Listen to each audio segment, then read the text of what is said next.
कराची जा शीशा बार्स नौजवाननि जे लाइ मक़्तलगाह बणियल आहे। रोशनियुनि जे शहर कराची में ताज़ो थियल वाक़िअनि सिंध जे शऊर ऐं नौजवाननि में ख़ौफ़ जी लहर पैदा करे छॾी आहे। गुलिस्तान जौहर जहिड़े मसरूफ़ इलाइक़े में ग़ैर क़ानूनी क़ाइम शीशा बार्स हाणे न रुॻो तफ़रीह जा अॾा आहिनि पर नौजवाननि जे लाइ मक़्तलगाह पिणु बणिजी चुका आहिनि। अस्सलाम वालेकुम नाज़रीन, मां आहियां अली रज़ा मंगी। गुलिस्तान जौहर में हिक कैफ़े अंदरि हथियारबंद बिना कंहिं ख़ौफ़ जे फायरिंग करे थो ऐं नतीजे में 27 सालनि जो नौजवान नजीब उर्फ़ सूफ़ी मेमून क़तल थी वञे थो। FIR में फ़रियादी वाक़े जो ज़िक्र कंदे ॼाणाए थो त नजीबुल्लाह खे ॿुधायो त हू दोस्तनि सां गॾु कैफ़े ते आयो आहे।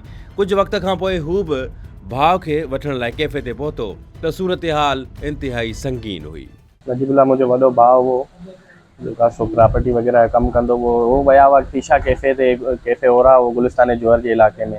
त हे हुते विया हुआ त जेको आहे सो मंशात फिरोत जे ख़िलाफ़ु माना नंढड़ा ॿार जेके शीशा कैफ़े ते नशो बदशो करनि पाए हुन ख़िलाफ़ु उन्हनि सां ॻाल्हाइण विया त उन्हनि में बसि कैफ़े मालिक चयो तव्हांजो ॻाल्हाइण को बि न आहे, असां पुलिस खे पतो ॾियूं था। जॾहिं असां त पुलिस बतल आहे त तव्हां केरु था थियो असांखे। त ईअं कंदे कंदे बेज़बाज़ी थी वई त इन जो 4-5 ॼणा हुते हथियारबंद हुआ गार्ड समेत।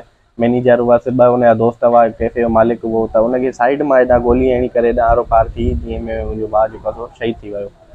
त FIR वग़ैरह असां दाख़िल कराई आहे पर जेके हुते मेन मुख्य जवाबदार आहिनि उहे अञा ताईं गिरफ़्तार न आहिनि थी चुका। असां सरकार खां अपील कयूं था त असांखे इंसाफ़ ॾींदो वञे ऐं जेके सो हिन मेन जवाबदार आहिनि उन्हनि खे गिरफ़्तार कयो वञे।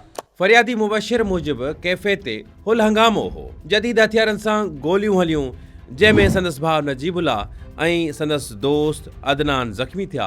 उन्हनि फौरी तौर ते नजीबुल्लाह खे गुलिस्तान जौहर जे हिकु ख़ानगी अस्पताल पहुचायो जिते डॉक्टरनि नजीबुल्लाह उर्फ़ सूफ़ी मेमून जे फ़ौत थियण जी तस्दीक कई।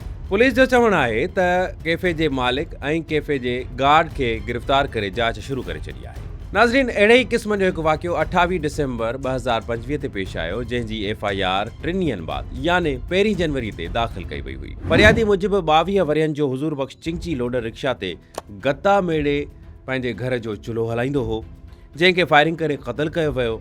वारसनि मूजिबि 5 महीननि खां हू इंसाफ़ जे ओसीड़े में आहिनि। शहरी दाहिनि था त गुलिस्तान जौहर समेत शहर जे मुख़्तलिफ़ इलाइक़नि में क़ाइम ग़ैर क़ानूनी शीशा बार्स ॾोहारियुनि जूं पनाहगाहूं बणियल आहिनि जिते क़ानून जे अखियुनि में मिटी विझी सरेआम हथियारनि जी नुमाइश कई वञे थी ऐं मनशियात जो वाहिपो पिणु आम बणियल आहे। शहरी चवनि था त जेकॾहिं इन क़िस्म जे ग़ैर क़ानूनी शीशा बार्स ख़िलाफ़ु कार्रवाई न थी त सुभाणे कंहिं ॿिए नौजवान जो लाश मिलंदो।